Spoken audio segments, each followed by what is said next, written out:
Bonjour, dans cette vidéo, nous allons parler de votre avenir professionnel, ou de celui de vos collaborateurs. Oui, nous allons parler de bilan de compétences. Bonjour monsieur. Vous voulez comme ça réorienter votre carrière? Et parlez-moi de vos talents. Je sais bouger mes sourcils l'un à côté de l'autre, comme ça. Ok, et quoi d'autre? J'arrive à me lécher les coudes. Ok, je vous remercie. Mais vous n'auriez pas un talent utile? Je sais pas moi, dans l'expression orale par exemple.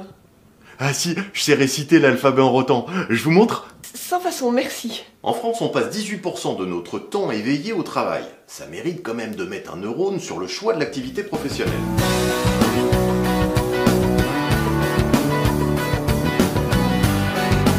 Déjà en 2015, un sondage OpinionWay annonçait que 7 Français sur 10 pensaient à changer d'activité professionnelle et que 20% y pensaient très régulièrement. Encore vous?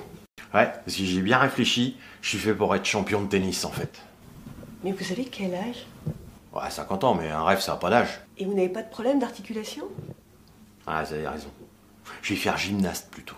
Mais que signifie l'expression changer de vie? Eh bien pour un Français sur 3, c'est synonyme de liberté et ça passe par un changement d'environnement. 24% l'associent à un départ à l'étranger et 22% à un déménagement. Mais changer de vie, ça peut être aussi envisager d'exercer un autre métier, ou l'exercer différemment, ou encore peut-être exploiter un talent qu'on n'avait pas exploité jusqu'à présent. Alice, c'est toi qui as fait ce croquis? Je suis désolée, c'est pas du tout ce que tu m'avais demandé. Attends, mais c'est magnifique. On t'a déjà dit que t'avais du talent? Ah, quand j'étais petite, je voulais faire du design. À qui t'a dit que c'était trop tard? Il existe 3 freins majeurs au changement de vie pour les Français. 56% redoutent des problèmes financiers. 38% évoquent des obligations familiales. Et enfin, 32% assument qu'il s'agit uniquement de freins psychologiques. Et en fait, j'ai trouvé. Je vais faire herboriste. Et vous avez fait des études pharmaceutiques? Bon, non. Et y a rien qui vous gêne là? Ah, mais si. Je suis allergique au pollen. Merci. Un bilan de compétences vous aide à identifier vos talents, vos motivations et bien sûr vos compétences. Cela permet ensuite de dessiner le chemin pour parvenir à vos objectifs dans les meilleures conditions. Il n'y a pas de petits ou de grands changements. Il peut y avoir des évolutions, des changements de poste ou carrément des changements complets de carrière. Quel que soit l'objectif ou la raison, tout est possible, car la réponse est en vous. Oui, allô? Oui, allô, je voulais savoir si à 40 ans on pourra encore devenir policier.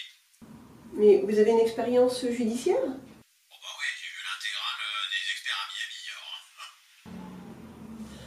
Il me rappelle quelqu'un, lui. Comme vous le voyez, le bilan de compétences est très certainement la bonne réponse. Et d'ailleurs, vous pouvez le faire financer via votre CPF. Aussi, si vous souhaitez vous faire accompagner, je vous invite à nous contacter aux coordonnées qui s'affichent ici. Je vous invite enfin à retrouver toutes nos autres thématiques business sur notre chaîne YouTube Egeria Productions et bien sûr à liker et surtout à partager cette vidéo. A bientôt. J'aurais voulu être un artiste pour pouvoir faire mon numéro. Je sais pas, c'est peut-être le costume.